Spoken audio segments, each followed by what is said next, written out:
Allô, bonjour, bonjour Nabandeko Nyonso, Oyo Bazwil, sur cette opportunité. Il y a Kokuta Nanderona Bango, Henri Condé, accompagné de Andrea Condé. Vraiment, Zambé, merci parce qu'il a encore permis tout ça, Nabo Moilelo, tout le monde sur Malobanaye.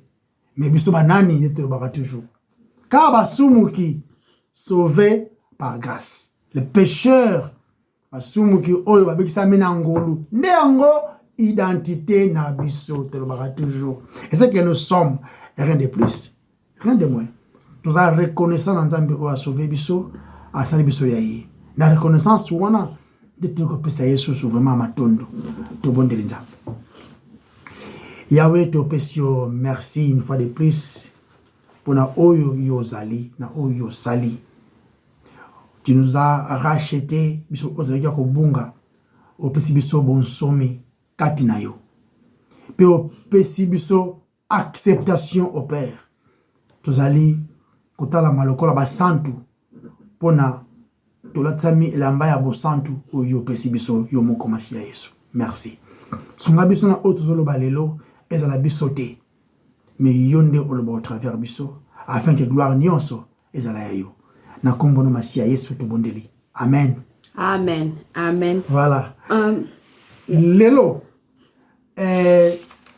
toyo le bela sujet mususu mais ezala mo mulai na ndimite to sala kaka na exposer moko peut-être ezala musu 2 ou 3 si Dieu me permet le to le bela le combat spirituel bitumba ya molimo. C'est quoi en fait bitumba ya molimo? Mais nous avons toujours malobana biso kate eloba parce que biso nous allons battre nous avons une imperfection mais toi qui es malobana nzambe qu'est-ce que la Bible dit afin que nzambe azwa lokumu tant malobana ye ils allaient prêcher. Bienvenue sur Toyekola Makomi voilà, et Longo. Ok, Henri, sans gâcher tenté, il a mis sur Ephésiens chapitre 6, verset 10 à 18. Ok, Ephésiens chapitre 6, il y a un départ, il y a émission, départ, il y a exposé, c'est pas une émission, ils allaient études bibliques. Tobandi na livre Ephésiens chapitre 6, verset 10, et le dit boy. Au reste, mes frères, fortifiez-vous dans le Seigneur et dans la puissance de sa force. Revêtez-vous de l'armure complète de Dieu afin que vous puissiez tenir ferme contre les astuces du diable. Car notre lutte n'est pas contre le sang et la chair, mais contre les principautés, contre les autorités, contre les dominateurs de ces ténèbres, contre la puissance spirituelle de méchanceté qui est dans les lieux célestes. C'est pourquoi prenez l'armure complète de Dieu, afin que au mauvais jour, vous puissiez résister, et après avoir tout surmonté, tenir ferme.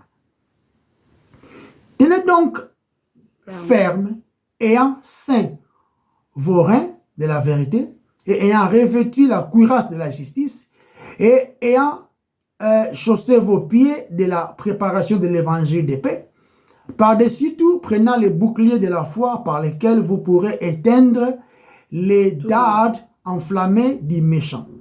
Prenez aussi le casque du salut et l'épée de l'esprit qui est la parole de Dieu.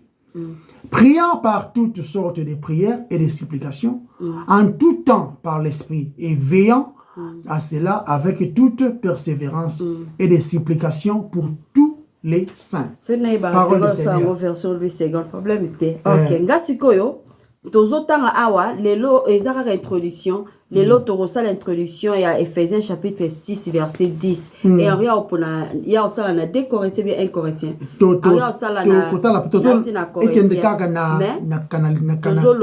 sur le combat spirituel. Oh, ils ont un peu introduction dans ça là qui. Au reste, na Ephésiens 6 10, fortifiez-vous dans le Seigneur et par sa force toute puissante. Si on na linga la balbi. Pona kosukisa bozala makasi kati na nkolo be kati na nguya na ye ya monene. Voilà. Apôtre Paul azalaki okoma épître oyo ya Ephésiens na prison azalaki presque 5 ans na prison. Ezalaki otage moko ezalaki politique. Ba juif balingaki akufa. Ba romain ba ekuteni yango ba osala na ye. Azalaki faussement accusé na Jérusalem. Même na ce que tu na Ephésiens chapitre 3 na bandako 3 verset 1, Ephésiens chapitre 4 verset 1, apôtre Paul alobi aza prisonnier ya ba juif te. Aza non plus prisonnier ya ba romain. Mais azoloba kaza prisonnier du Seigneur Jésus-Christ. Aza kokomela ba chrétien ya Éphèse na prison. Alingi ba comprendre ce qu'ils sont en Jésus-Christ. Voici un homme qui n'a pas perdu le merveille de son salut. Aza ko sala effort ya ko faire bango comprendre, ko faire comprendre ba chrétien Éphèse pour ba réaliser ce qu'ils ont en Jésus-Christ. Et comment s'approprier ce qu'ils ont en Jésus-Christ. Ephésiens Ephésiens 6 verset 10 et bandi na au reste na version ya anglaise finalement mais na lingala balobi pona kosukisa oyo eza ko résumer nyonso oyo ya lobi na chapitre 1 2 3 4 5 même 6 1 à 9. Eza important la biso avant to bana na chapitre 6 verset 10 to ke na to tanga na Ephésiens 3 verset 16 avant to ke na sujet na biso ya combat spirituel oyo bandi na chapitre na to pesa prière ya apôtre Paul na Ephésiens 3 16 nous dit et le biso retanga afin qu'il vous donne selon la richesse de sa gloire d'être puissamment fortifié par son esprit dans l'homme intérieur. Le mot puissamment, puissance, pouvoir, est là qui c'est dynamis, qui signifie capacité. Et sa capacité à kosala, avant que Christ affranchisse, avant que Christ entre dans ma vie. Le Saint-Esprit est maintenant dans ma vie. Il vit dans l'homme intérieur, en fait de me fortifier, de me rendre capable de faire ce que je ne pouvais pas faire sans lui. Amen. Degré à puissance, la Bible c'est décrit en Ephésiens 3 verset 16. Tout en anglais, selon la richesse de sa gloire. Selon la richesse de sa gloire. Degré, il y a puissance na biso. Ce qu'on a résumé, Ephésiens chapitre 1, Ephésiens chapitre 2, na 3. Dans Ephésiens 1 nous parle des richesses de sa gloire. Le verset 3 résumé, il nous a été donné toute bénédiction spirituelle dans le lieu céleste en Christ. Amen. Et puis, dans Ephésiens chapitre 2, nous montre les raisons de notre salut. Les raisons. Raison aux années, c'est autant Ephésiens chapitre 2, verset 1. Vous étiez morts par vos offenses et par vos péchés. Vous avez beaucoup fait. Mais nous n'avons pu nous sauver. Et c'est Nzambe qui est venu nous sauver pour payer une dette sur la quoi qu'il ne devait pas. Ephésiens chapitre 3, Ezola Sabiso Sikoyo sur révélation de notre salut. Jésus-Christ, Yesu Massia, nous a rendus saints. Il nous a choisis et il nous a scellés de son Esprit Saint. Na nyonso oyo Nzambe asali, nous devons être fortifiés dans l'homme intérieur avec la puissance par l'Esprit de Dieu. Sikoyo, na Ephésiens 3, 17, voilà. Et là, comment nous sommes fortifiés? Et là, il faut tout dire Yesu à demeurer dans nos cœurs par notre foi. Foi yango pe ndeka tolobara toujours. Foi yango pe eza nini, eza cadeau. Eza na fort na biso, eza cadeau nzamba pesi biso. Le mot demeurer signifie juste et là qui c'était entrer. Tout ce que Nzambe à côté, non. Et là qu'il est déjà là et qu'il devrait se sentir chez lui pendant qu'il est là. Il y a Apôtre Paul même à Ebisibiso, ce n'est plus moi qui vis, mais c'est Christ qui vit en moi. C'est Christ qui amène les changements. Donc, Christ. Il y a un disciple, tant que pharisien, moni disciple, observer na livre ya acte, observer très bien. Moni ke bazala il est très batangate. Mais on mona qui différence c'est ça que ba comprenez que bazala qui na Christ. Avant de continuer, on entend par la foi on a par la foi on a par la foi on a tous insister. Et le but, la Bible bien, la foi vient de ce qu'on entend. Et ce qu'on entend vient de la parole de Dieu. Et préciser awa, ya on ba awa. Biso a tozaka précis. Tozaka précis. Oh, asala nga mnene tozaka précis. Oh, alinga nga mingi, alinga ka pourquoi, tozaka précis. Biso ba awa la foi vient de ce qu'on entend et ce qu'on entend vient de la parole de Dieu. Pourquoi on a insisté? Parce que ça, c'est vrai, nous les faisons pour les chrétiens, ceux qui sont nés de nouveau. Mais aussi, il peut s'avérer, nés de nouveau, peut-être, à quoi il y a peine à exposer au yo. Inclure yango, disant que Mususu, ya bango la foi, ezaka na ba message oyo, ezaka ya ba coach, na ba télévision, na ba TikTok, na ba WhatsApp, na ba musique ya mutu moko boye. Non, les pensées du jour. Pensées du jour na yo, mais la foi autour de la awa ne vient pas des pensées du jour ya batu. Non, cela vient de la parole de Dieu qui est un cadeau aussi. Nabiso. Amen. Donc na nyonso oyo toko sala biso oyo Christ a ko vivre, il faut ezala une vie soumise en Jésus-Christ. Amen. Il faut tous à la prêt à lui obéir na ba domaine nyonso ya vie na biso. Question il faut ce que to se poser. Ni nzamba lingi to sala. Réponse ezala to kende na makomi pe en prière na attitude ya prière. Amen. Pe kosala oyo malobi makomi elobi seulement l'écoute te ezala pe doing en anglais ezala pe le faire yango soloba ki tango ya lukae tango azoteya ba ya bapesa que non maman na yo na bande ko no ba ko le banda asi bango qui sont ma mère et mes frères c'est ceux-là qui écoutent et font il y a des biloko si yango na ba toujours chérie. Quand on écoute, nako yoka, faut omi check it. Faut mi check akayo moko. Voilà. Est-ce que yoka malobanza? Est-ce que c'est quoi? Les mots foi et obéissance est synonyme. Nanzela ya kondima, ngai Andrea na me pesi na présence ya Nzambe. Cela signifie que je vais être fortifié dans l'homme intérieur qui est par l'esprit de Dieu. Dans chaque domaine ya vie il y a un problème que se trouver, soit na ba pensée, soit na ba émotion, etc. Il faut tout y a nzambe na prière. Il faut tout le conseil na makomi na ye. Puis tout ça là, oyo makomi e lobby. Yangonde eza obéissance au ngana zo lobela. Je dis prière en père. Prière, il faut ezala conformément na la volonté de Dieu qui est exposée dans la écriture. Yes.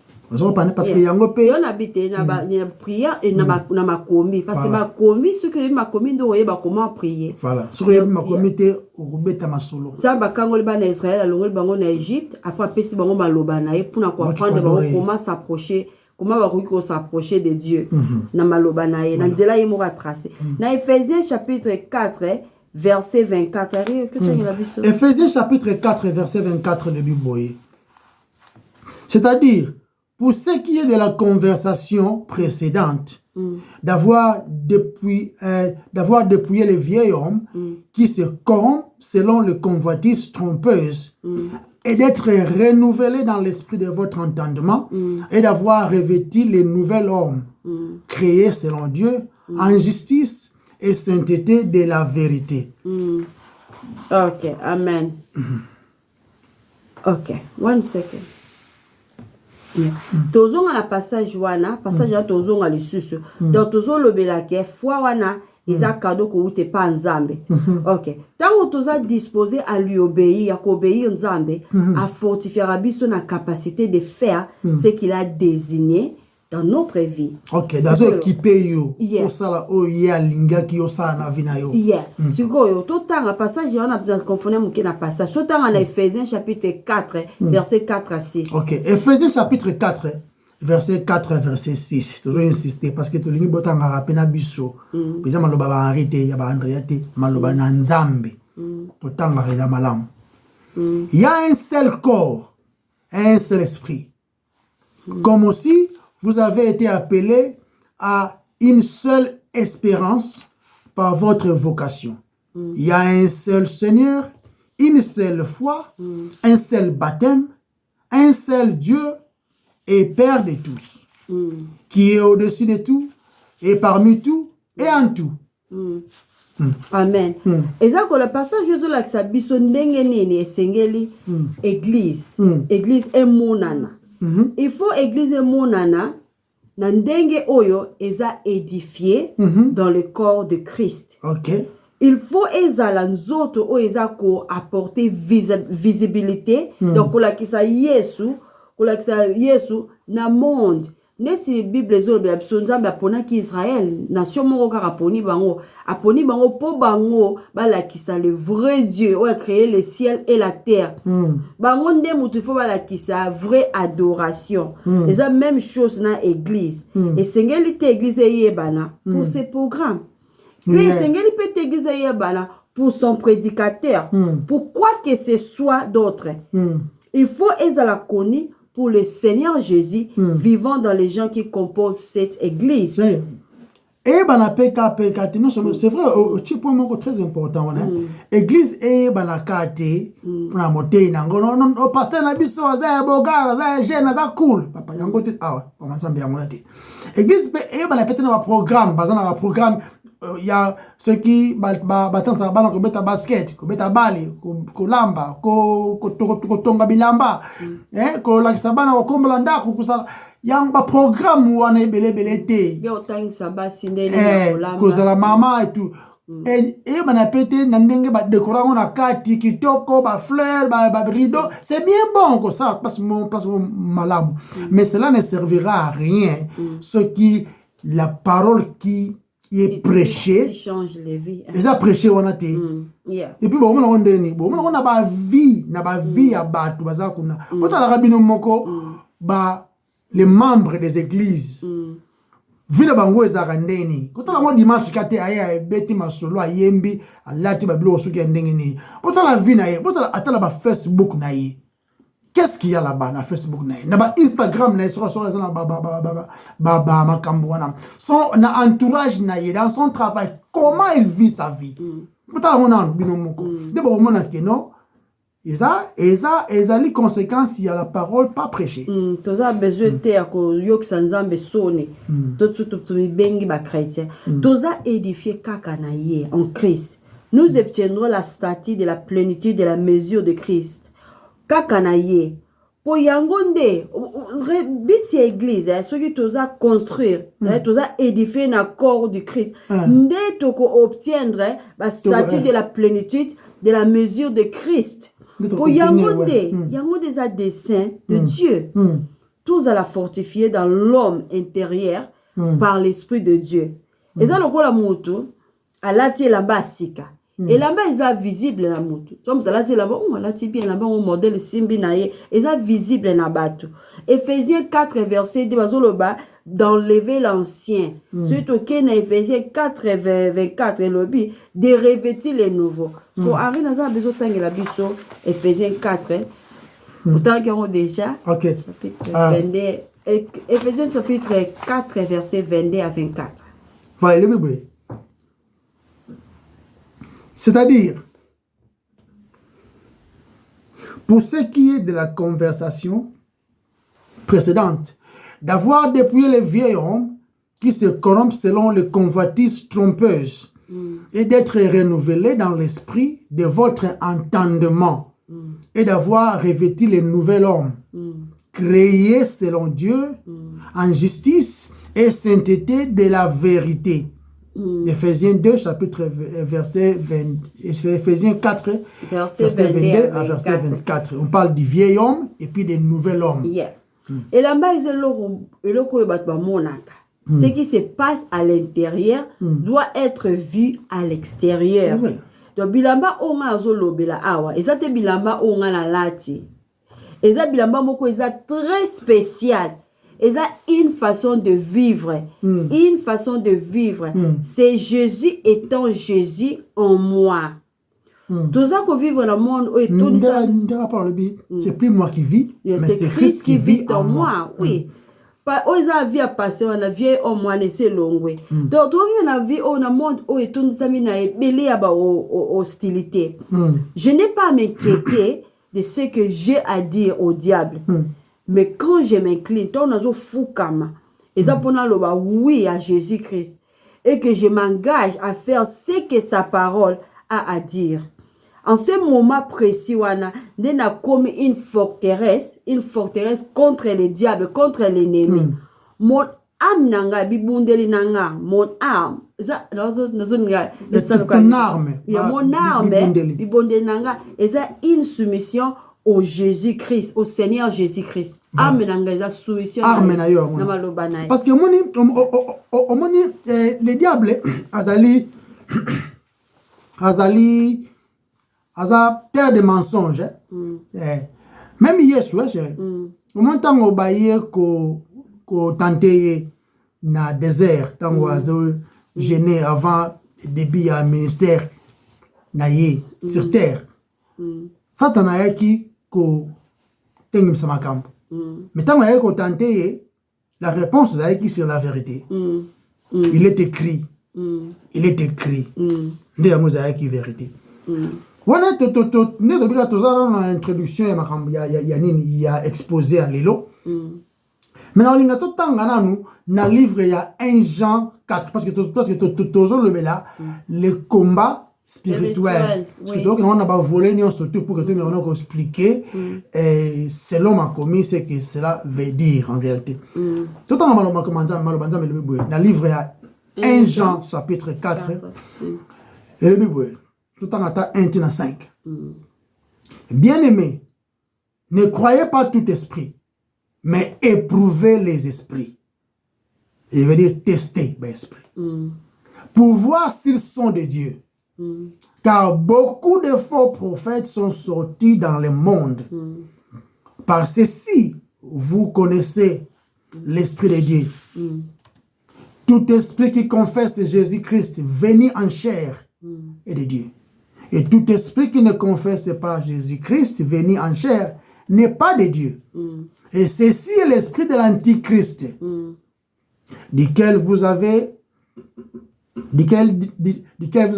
oui dire qu'il vient. Et déjà maintenant, il est dans le monde. Pour vous, enfants, vous êtes de Dieu.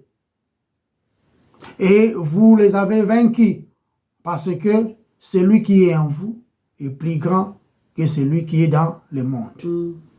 Pour eux, ils sont du monde. C'est pourquoi ils parlent selon les principes du monde. Et le monde les écoute. Pour eux, ceux qui se perdent là, ceux qui se perdent, ils parlent au monde, dans le langage du monde. Le langage du monde, c'est un langage qui est contraire au langage de Dieu.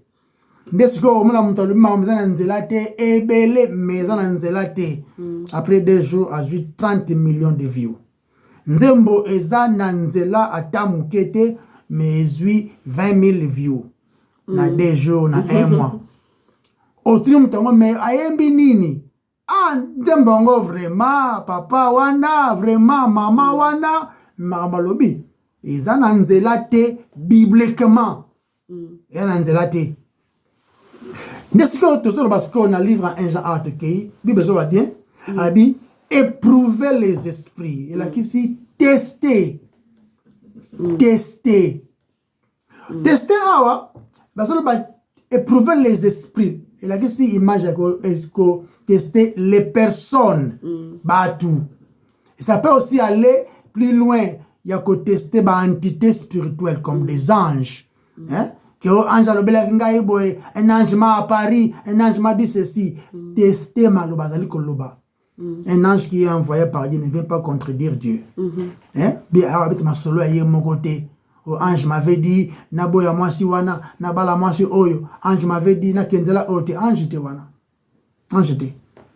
Tester la kisi, kosala, analyse. Nalabara toujours, quand on dit analyse, ezali, kosala, quand on dit kosala, analyse, ezali, comparer un message, ou encore un point de vue, ou encore domaine moko, comparer par rapport à un standard déjà établi. Par exemple, si vous avez dit, Naebi Andrea Konde, Naebi Henri Konde, ah, parce que couple moko boye, mais Andrea Zaya Moulaï Makase, ah, soukebele. Coutu, ah, Zara Kovo, mais, ah, Yango Pesa, ah, Mouindu Netiba, ce qui n'est faut nous une question, c'est Henri Kondongo na André Kondongo ce qui bango, c'est André Kondongo na soukebele, est Henri Kondongo za Kovo par exemple. Nde au mona que par rapport à standard o ya Henri na ya André yango, mamolobi za lokuta. Maintenant on va te faire comprendre que tes mamolobi na Henri wana peut-être on s'est trompé, hein. C'est mutongo a insisté que te bango wana penza. Et par rapport à ce qu'il dit, nous pouvons facilement comprendre que nous c'est un menteur. Non, pas avec confidence que non, ce que tu dis là, c'est des mensonges. Parce que le standard en rien en reza, oh yo, l'obité. Mais là, il faut que ça teste. Teste kendara susu, na sens, yako étudier originalité. Bah, bien, dans grec, combo, ça documentation. Et ça, peut-être similaire dans Ndengwana. Et ça, qu'on tester qualité en métal. Je me rappelle encore, en Afrique, ils allaient qui, au moins, à bijoutier, hein, ça, bijoux, au moins, à bijoux, au moins, à moto, à tester, on moto, ce qui bijoux, comme moi, par exemple. Donc, côté, même notre foi, ils ont même testé au fait, non? Alors, tant que vous testez qualité et matériel, chérie, dans la classe de la résistance des matériaux. Surtout en classe, tout ça, la mécanique, tout ça, l'électricité, il y avait dans la branche la résistance des matériaux, RDM. La résistance des matériaux. C'est-à-dire qu'il faut que la matière nini ocha pour supporter musala nini faut sala. Ils allaient étudier même la résistivité il y a matériel wana. Même acier ils allaient étudier pour ils arrêter que au tcheli bende moko boya le tché kilo 1000 konango et bukani. Non, il faut que ça la étude comme kilo nini ko supporter wana température de fusion nango, toutes ces choses là. C'est dans la résistance des matériaux. Mais il faut qu'on étudie ce que matériel ya mabe musala oyo faut sala musala ça maté ego beba. Maintenant apôtre Jean sous l'inspiration nous avons le banabiso to tester. Maintenant ko tester comme à la point moko boyo so ki ya lukuta pe koti. Raison ba testa kabiloko parce que possibilité à l'okuta pe komi. J'aimerais peut-être pas la zone apôtre Jean zone ba awa pani bossa test wana parce que y a l'okuta mi tant non chéri. OK, na 1 Jean 4 wana ka suka zalanga wana ko bouger. OK, 1 Jean chapitre 4. Yeah. OK. Alors bien à verset 5 hein. Attends ba katikati wana attends verset 3 au mona. Ezali. Alors bien car beaucoup de faux prophètes sont sortis dans le monde. Yeah. Beaucoup de faux prophètes sont sortis. Yeah. Tilelo en 2022, nous avons des gens qui se disent pasteurs, qui se disent prophètes, qui se disent apôtres, mais qui sont des faux. Pas faux prophètes, pas faux pasteurs, pas faux évangélistes, pas faux. Baza pena ba église bazo tambusa yango pe mais baza ba faux. On se comprend baza ba faux. So pour oyiba baza ba faux, il faut tester yango na originalité ya malobanza mais tu comprendras que baza ba faux. Parce que au moins par exemple la prophétie par définition hein, ce n'est pas prédire l'avenir. Que Dieu m'a montré coupe du monde du pays gagnango. Ça n'a rien à faire avec Makambouana. La prophétie veut dire parler de la part de Dieu. Ce qu'on ne sait pas na erreur zakate. Il y a aussi qui na peine de mort ceux qui au lobby aux prophètes n'entendent kala mais au lobby ko ça mette ba robomayo parce que bimi nzambe menteur. Ba robomayo. La prophétie c'est parler de la part mais est-ce qu'on nzambe si aloba déjà ce qui nous concerne. Non, alobi oizali malam pona biso to yeba ye. Alobi ango déjà au travers maloba na ye. Il y a un lobby dans le livre hébreu au temps passé, Dieu nous a parlé au travers des apôtres, au travers des prophètes. Dans la loi et tout et tout. Maintenant au temps où il y a le temps de la fin hein, temps de la fin exact 2020, be bande 2015 té. Temps de la fin banda ko bota ma Yesu. Yesu kolongwa na mokitan de la fin c'est bandit déjà wana. Le bel déjà au travers son fils il a établi comme étant héritier de toutes choses. Na Christ ndé. De maintenant sur les marambo Dieu me dit papa Dieu ne te dit pas. Il c'est pas imagination na yo hein. To kende na onzamba lobi to tester yango par rapport na wana. Mais tout le monde a paix. Sauf que par exemple dans le livre dans 1 Thessaloniciens chapitre 5 que dans verset 20 verset 21 en ce moment ça. OK. 1 Thessaloniciens chapitre 5 verset 20. Verset 20. Bible lobby ne méprisez pas les prophéties. Mais éprouvez toutes choses, retenez ce qui est bon. Abstenez-vous de toute forme de mal. De éprouver. Comment on parle et zongi sous awa. Bo tester. Bo tester yango. So bo tester yango te. Bo kondima n'importe quoi. Ya na ba muna muto ke église chérie. Éprouver quand on sous lobby examiner. Examiner. Yeah. On se comprend pas examiner yango. Bo prouver que ça bo za sûr, bo prouver que ça vrai ou faux. Si on examiner on est sur un standard déjà. Il faut qu'il y ait une comparaison parfaite. Ne pas examiner on était vous comprenez. Pourquoi? Parce que Satan a dominé sur le royaume des ténèbres. C'est là où le diable a coopéré dans le royaume des ténèbres.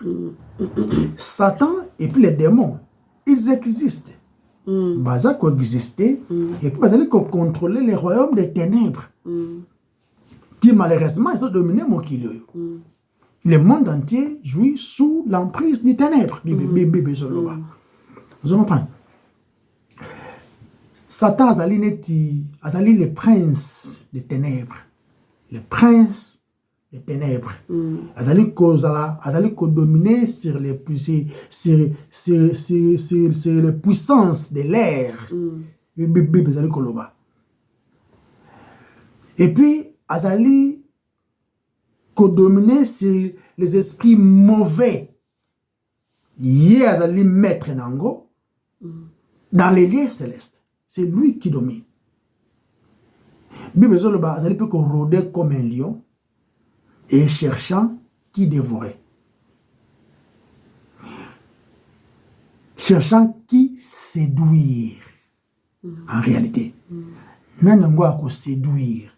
Alors séduire nani.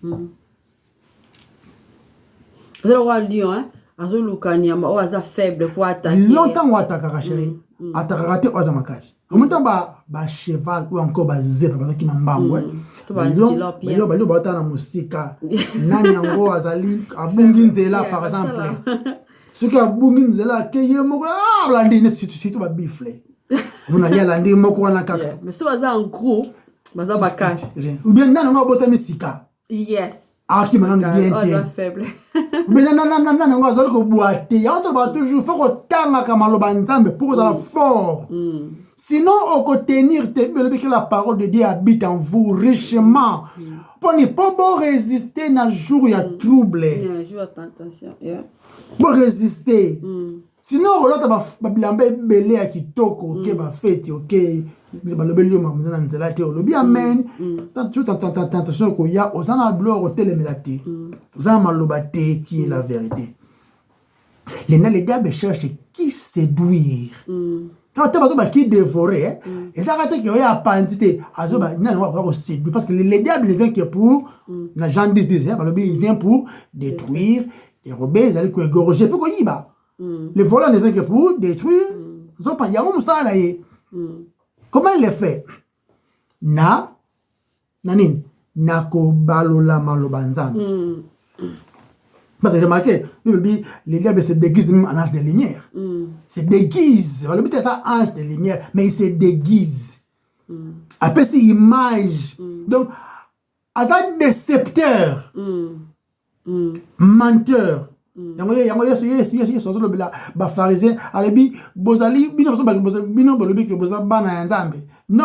vous avez papa na bino les diables. Parce que tu depuis la fondation du monde.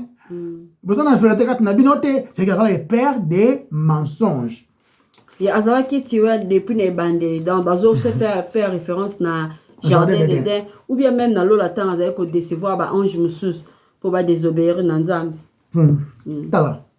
Les diables et les satans, l'accusateur, il y a un combat, il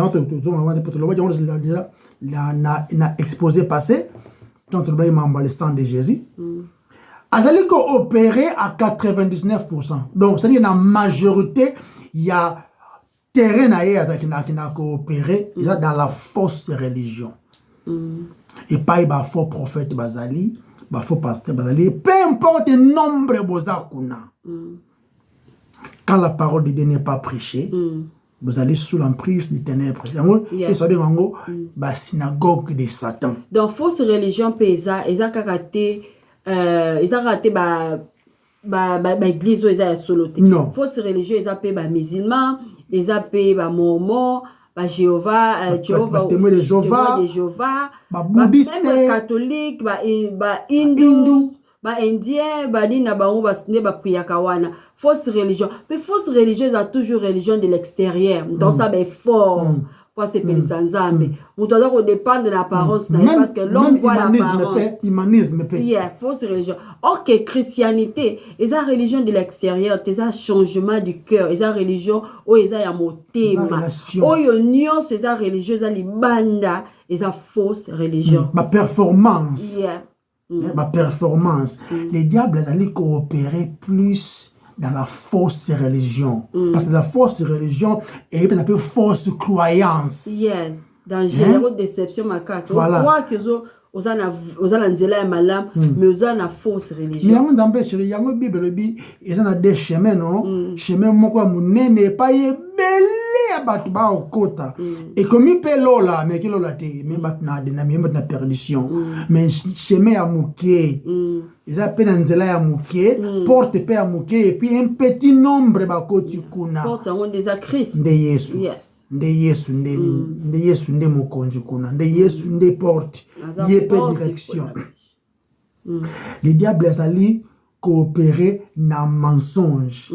Et puis, la déception. Au moment makambo, tu vas non, orgueil, kindumba, koyiba, kofinga, bakanda et tout, jalousie, lokoso. Envie. Azui moi si abattu fornication. Oh non, les diables n'est pas là-bas. Non. Nous autres, on a eu déjà, ils ont joué au contre. Dans la nature pécheresse. Dans la nature pécheresse, ils ont contre Nayo. Quand on a dit, oh non, vraiment, j'ai été envoûté. Il y a un qui cause. On a qui envoûté dans l'esprit, il y a un qui est collinga moi si wana. On les a convoitis. Avant dans l'apôtre, par exemple, à qui ça ça? À quel même moi voiture nae moi bilamba nae asomba ki awa ke kuna à quel linga moi so mobe kuna parce que kuna azu moi valer so kindengeni et causer problème la foyer na ye et tout après comme oh non vraiment bon de la ponanga bon limbisa ngai za faute na ngai te na za ki envoûté après ça ngai fumbu wa molimo ce qui fumbu za ki envoûté mado sumo za ki envoûté. Écoutez,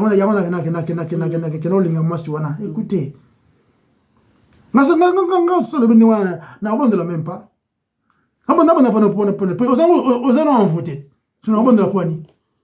zela ti envoûtement aussi là opposons normal na sens zo ba ke wana zo la kisake ça ba désir de la chair wana diable azate parce que le désir de la chair ya on aime te ça musala wana ya ça musala wana et ça on tout bien que non j'étais envoûté par l'esprit de l'orgueil et ça la raté songi mutema be cela vient du cœur j'étais envoûté par l'esprit de songi Christ a l'obaki.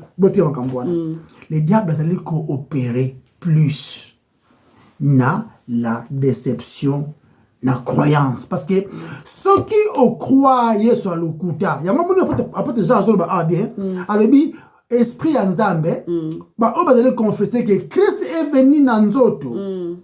Hein? Yeah.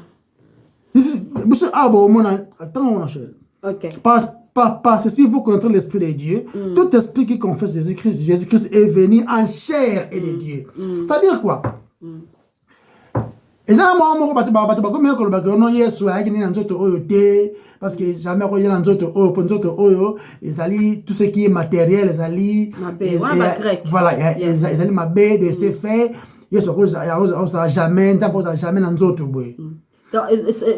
maman zolo ba ezaki na ba série pe ya yon raison un gens zo koma biloko c'est vrai il y a pour ba idéologie wana ba théorie mon kwa bongo ce qui Yesu ayaki te na nzoto c'est que masumu na biso za nango justifié te parce que pour que azo masumu na biso pour que ait justifié batu il faut vivre comme un moto il faut ayoka nzala ayoka pasi ayoka kanda Bible bien, Azalaki tenté sur tous les plans, tenté de tous les côtés, mais sans péché. Parce qu'il faut avoir la moto pour qu'il y ait soumokati, mais après ça, il y a justice au yéga mérité. Sinon, on trichette. Sinon, on trichette. Il faut vivre net moto. Il y a un truc important qu'on y ait bagé soit comme une moto. Vous comprenez? Avec une moto. C'est quoi tu le dis tout en Satan Azali c'est lui qui est derrière les religions où ils ont corrompu ils ont même une fausse croyance ils ont une fausse croyance superstition fausse croyance et ma superstition il y a Mami Wata par exemple que boya 15 jours sur 15 nuits de prière pour la femme de nuit pour la mari de nuit pour casser les cadenas sataniques de ta vie pour combattre ceux qui les ennemis de ton épouse spirituelle ceux qui n'engagent. Donc, on a dans le sens que le royaume et Satan est basé sur les mensonges, la tromperie. Mais ce qui n'a plus le maraba superstition. Qui mutafandi a commis na trans moko boye ba faux pasteur ba faux apôtre wana a tellement Dieu m'a dit oh là je vois mutumo ba ki ono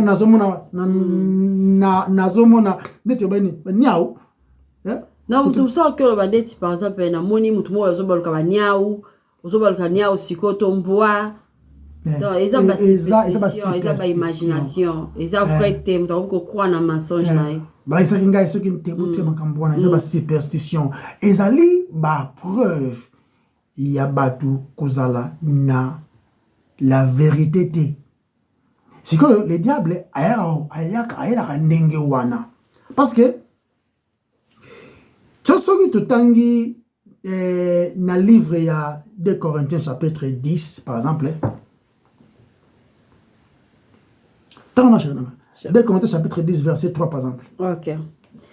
Car en marchant dans la chair, nous ne combattons pas selon la chair, car les armes de notre guerre ne sont pas charnelles, mais puissantes par Dieu pour la destruction de forteresses, pour la destruction de forteresses. OK. Détruisant les raisonnements et toute hauteur qui s'élève contre la connaissance de Dieu et amenant toute pensée captive à l'obéissance du Christ. OK. Zalaka wana, na passage en kolomwana te. Na 2 Corinthiens 10, poto lobeli les diables comme étant les décepteurs, les ayaka na mensonge ayaka ko baby sama kam oyo faut kendele ndenge moko boyemi ayena ona ndenge moko ya lokuta Maintenant, qu'est-ce qu'on a dans le livre à 2 Corinthiens, chapitre 10, maintenant, ici, on parle des armes. Quand on parle des armes, hein, c'est-à-dire qu'on parle d'un combat. C'est-à-dire qu'il y a un combat et comme on sait, défense, mon koboy, ezala. Défense, mon koboy, ezala. Quand on parle d'un combat, c'est-à-dire qu'on parle, il y a un conflit. Il y a lingi A, il y a lingi B. Ok, il y a qui n'a A, il y a lingi fait dans la B.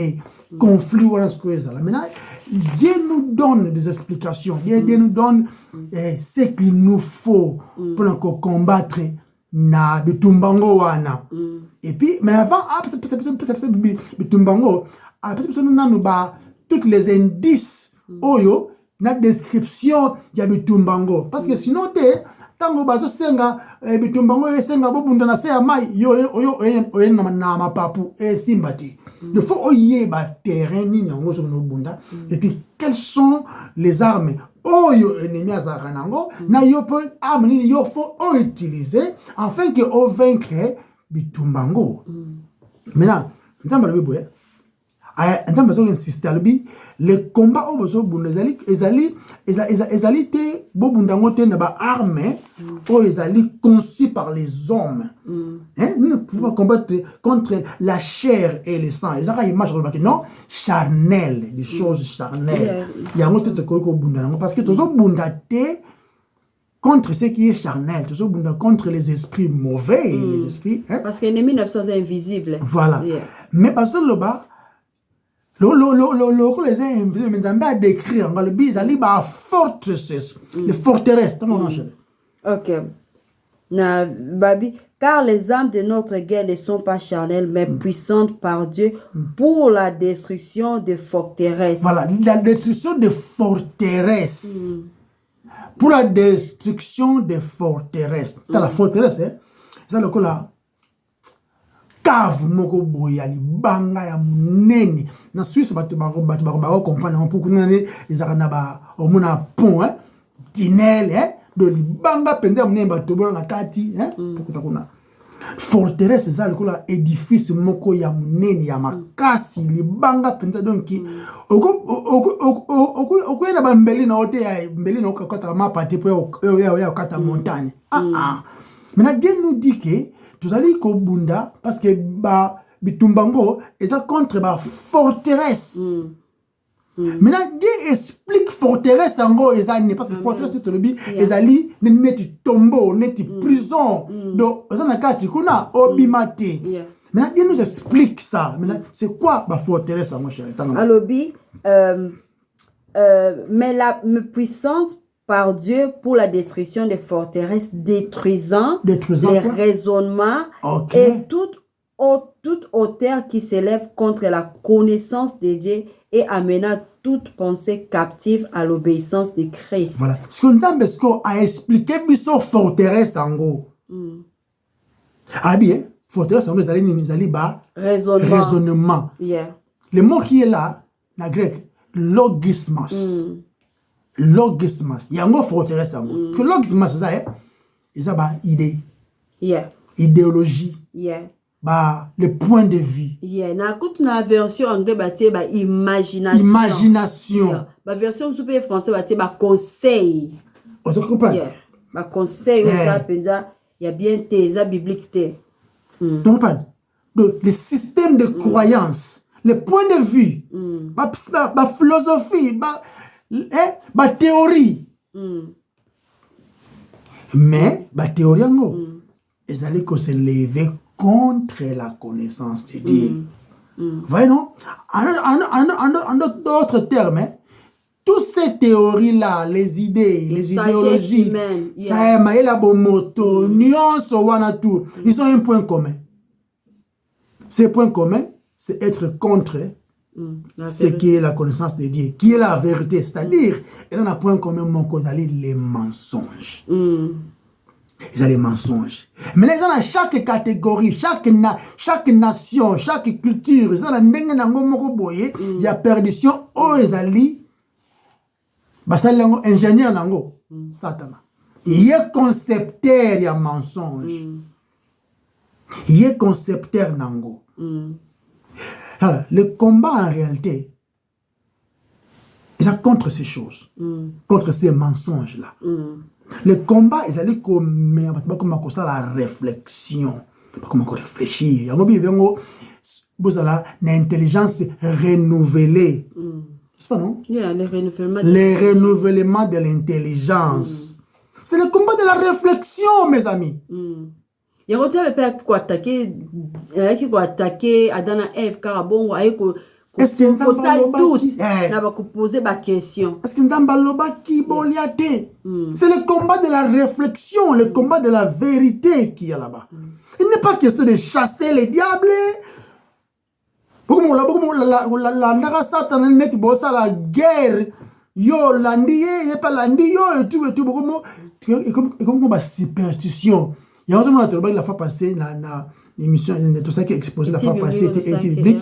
Il y a les 100 tellement basé dans concept ya mabe ya bitumba ba komi côté moko boye ote na so bomba manasa makila Yesu donc dire ba betu ba flèche exactement bon na rango ote ba flèche à butu ba flèche butu ba lo blora bon ezali bongote ezali bongote le combat ezali combat ya réflexion parce que le monde est en prison dans un système de croyance où ils sont tellement empoisonnés na message à l'okuta et quand ils sont captifs na ba prison et ba tengope ba lingi pe ko bimate et là un monsieur na France azana ça passe avant Sarabatu toujours mentionné parce que ils ont la question de vérifier que tu as comme un bostra.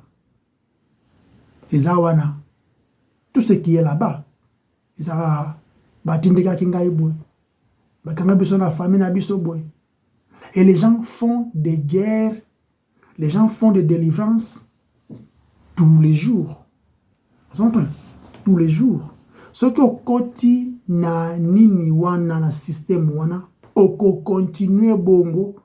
Continue bongo et tu vas rester dans une prison et pas au bimarate comme il y a tout tombeau prison wana péon des la vérité oh yo kawana kuna na bostra des la vérité bobo makaka bo détruire kaka chaque fois motolu na webiskani ba kangote opola so ba soki bakati motola mwana et opola après opola ba olia ona banyama wana bankusu après sili ça n'a rien à voir na oh non, les liens, c'est le combat de la réflexion. Maintenant, nous avons qui architecte de Satan. Parce que ça, le père des mensonges, moi, ça père. Je sais que tu aussi sango, mais on a préparé pena et reste aussi ça pensa tes mains. Continuons à mouquer ça. Donc, tout ça, le père des mensonges à tel point que il y a des bongi sakawana. Azali ko asala ngo pendant ingénieur ya bien là pour que apesa rango et puis azali ko assurer continuité nango et maintenant la seule façon le combat le combat contre toute idée azali ko se lever contre la connaissance de Dieu en d'autres termes c'est le combat contre les mensonges c'est-à-dire toute idée noble, toute idée noble, ou encore intellectuelle, idée mouka malamouana, mais elle peut se lever contre la connaissance de Dieu. N'a pas quelques exemples, quelques exemples. Par exemple, la théorie, il y a évolution, Big Bang, par exemple. Et tant à l'université, que bang mo sama ekala et tout énergie moko boye bimisi biloko et tout pendant que la vérité c'est ça la création mais tant que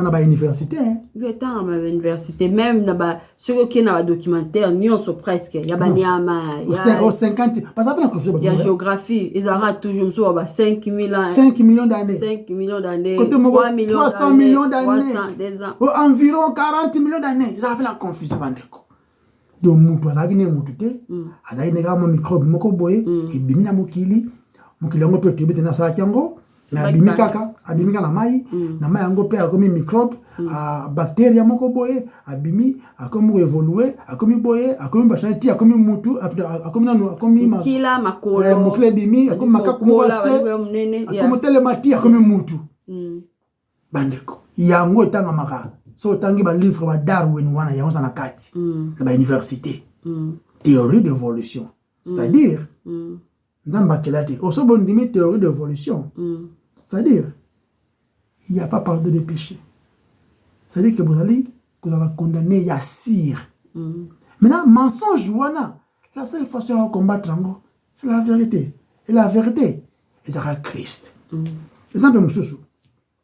Quand on limite le nombre de battements qui la pauvreté, soboti bana ebele, bana bakomi talo, zamala mouté, vieux comme cher, et tout. Vraiment pour aider basi babota mingité tout ça pour combattre pauvreté combattre pauvreté boti mwana pour aoke les classes T pour mbo ezate non faut ça l'avortement ce que vous visez mais mo kana kiangote okana kise on dirait yo de préparer non na zoze melelo na bota lobby pendant que nzambe ndi apesa kabana n'est-ce pas na lobby te okomako bota na désordre.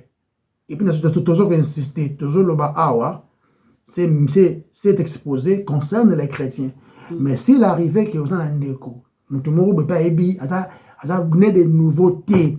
À côté des émissions Oyo, qu'on a exposé Oyo, des émissions des études bibliques Oyo, à comprendre que nous encourageons la vérité. Si nous avons un peu sur ban, au bout il y a un pouvoir même na paix déjà atako tuna pauvreté so nzamba baki bana wana bako vivre ti ba koma na âge 90 yende mtako pouvoir na nyonso o bazala ngo besoin pour na ba koma na âge wana mais ko koma te ko po ba so ba lonte ke ça que boma alors bana non toujours que éviter pauvreté mais en réalité ba so boma on nzamba lobi ne tiwe pas abi peut multipliez-vous remplissez la terre, c'est vraiment que les autres et tout, mais à l'obi bon maté, mais bango à l'obi qu'on a boma pour la raison moko pour la quoi cirer pauvreté salaté.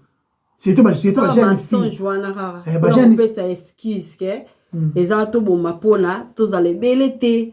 Pour toi vivre vie à bien, il y aura toujours des pauvres. Ataku tongo ke batu bobo taraba na moko tumi balé, ba pauvreté aux pauvreté en termes de substance en bon ouais, et là on vous comprenez. Maintenant c'est que quand les mensonges sont là, ba pesi bala basi yote nenza wana yoza na pouvoir na corps na yo faut décider oh yo lingi yo mto me amona nef mo kasi keni na shop ne suma monati mi koti sa mona yo mo koti. Donc tant yo zui o memi mokumba wana bozaki na mobali mais tant ce que o memi mokumba comme ya yo moko sikoyo maintenant tu décides o boma na yo mwana wana pendant que yo babu maki yo donc wana za ba idéologie oyo zo lo ba wana ba idéologie wana o ezali ba idéologie oyo ezali ko mema ezo mema mensonge ko pona ko détruire yango. C'est comme ma vérité. La connaissance, le renouvellement de l'intelligence. Je ne pas. Monsieur Zali, monsieur, il y a pas mensonge Zali, Zali, les nouveaux apostoliques. Et ben apôtre Sika par exemple. Que non, je prends des révélations, Dieu me dit, à je suis comme ça. Oh, papa. Ça l'analyse, ça l'analyse. Dieu nous parle dans sa parole. La révélation directe, tu comprends que c'est un mensonge. Mais malheureusement, il y a un gonde, même le système du diable. Et ton ici, ma place. Monsieur Zali, coaching. On a ôté. Nazali coach on appelle de non naza apôtre naza prophète naza boy et ben encourageur voilà mais ben on va encourager la mopé on pas Kemba pe na kwena mais ben non ça ba stratégie oyo oh ce fait exemple là oh moni Amazon oh moni Bill Gates oh moni Elon Musk oh l'histoire ce qui déboye bato bakomo kende na bato bakomo zo fuande kuna ezaka ba solo mama solo qui n'amène pas la vie bébé yongo des histoires montées de toutes pièces mutu ezalango monté te ba vie o par exemple ya ba mutu asali ba voiture ya ba benga voiture électrique par exemple OK vie na ye parcours na ye mais ceux qui a koufi sans Christ on yo so asali ezalango vanité ezalango vanité akuta te tanga kufa akuta na nzambe devant Christ abateta la Christ car na sali ba bloc belé o esungi bat na société non o eza important ezake est-ce que ça qui en Christ en Christ. Ça qui est en Christ. Il y a une vérité de tout prêcher à Nabatu. Oui, il faut tout le Banabatu ke. Un jour au paix Mayasuka, autant a besoin de la sauver parce que nyongo na yo za munene mingi. Oko futanga yango jamais. De Christ a futera ki yo nyongo. Maintenant les systèmes de ce monde ils allaient dirigés par les diables et de même alternative mususu ose mema lukuta. Yes. Donc azanzambe nzamba ba imagination pas trop ba superstition izali ba superstition nzamba ba imagination nzamba ngope côté mususu net de biso na Congo ba yembaka ye mna mtabeti nzemba lobeli ye ba superstition na ye vina ye nazaki pauvre na comme na mbongo nazaki célibataire na bali nazaki illettré donc expérience ta biso c'est important c'est important ezaka ba canal wana o diaba ko akolinga bat baza la focaliser na yo na yo tout ça ka ba en anglais ba storyteller tout ça ko lo ba kandeli solo muta telemi wana so ba le solo abeta ka tele solo siri ko tuna telemi awa na la tele mbaya mwindu ezana etireti ya pembe mbona zana coiffe mona mutu na ngai te yo simbika papier oloba tibeta ma solo ya les sauveurs les rédempteurs et c'est qu'il a fait la rédemption enfin qu'il a suka tibeta le maboko mais non le monde siko elingi bongo te elingi emema siko yo nini la constatation est dans yo mutu vous comprenez alors vraiment nzamba ba imagination nzamba ngwa moko boye bakenda kao 30 jours de nuit et prière de jeûne 5 jours de prière de jeûne pour détruire les cadenas sataniques pour détruire la pauvreté de la famille pour couper les liens générationnels les maladies chroniques eza ba lukuta ya satana mais malheureusement yango ba bazali okende mingi yango est comme prison forteresse wana les mensonges ces idées logisme wana wana et ça les gens sont fortifiés makambo wana ba comme ko tambola en antichrist na antichrist contre Christ parce que Christ ali vérité, lumière. Bible dit Dieu est lumière et en lui il n'y a point de ténèbres. Mais les diables allaient les mettre dans les ténèbres. Mais là, qu'est-ce qu'il fait? Ah, même un mensonge, afin que ténèbres et régner quatre nabino. Et il est bien, je suis la lumière du monde. Celui qui vient en moi ne marchera plus dans les ténèbres. Je suis la lumière éternelle. Je suis la lumière du monde. Celui qui me suit ne marchera pas dans les noirs. Il aura la lumière éternelle de la vie. En mode, il y a 20 ans passés dans le Congo. Il y a une des lumières. Nous devons aspirer à la connaissance des dieux véritables exposés dans sa parole. Il y a un rendez-vous comme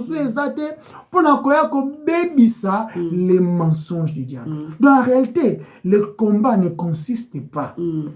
Donc, l'idéologie en gros, est tellement ébellée. Donc, tu continues prochainement. On a bien cité voilà. Donc, tout ça, tu éviter l'idéologie, l'humanisme. Humanisme que non, si on t'a fait Ceux qui, donc, on est ici pour vivre, la vie est trop courte, life is short. Il y a réincarnation. Réincarnation. C'est une idéologie. Et ça, raisonnement des hommes. Parce que il est destiné à l'homme de mourir une seule fois. Et après quoi vient le jugement. Il y a réincarnation. Karma, côté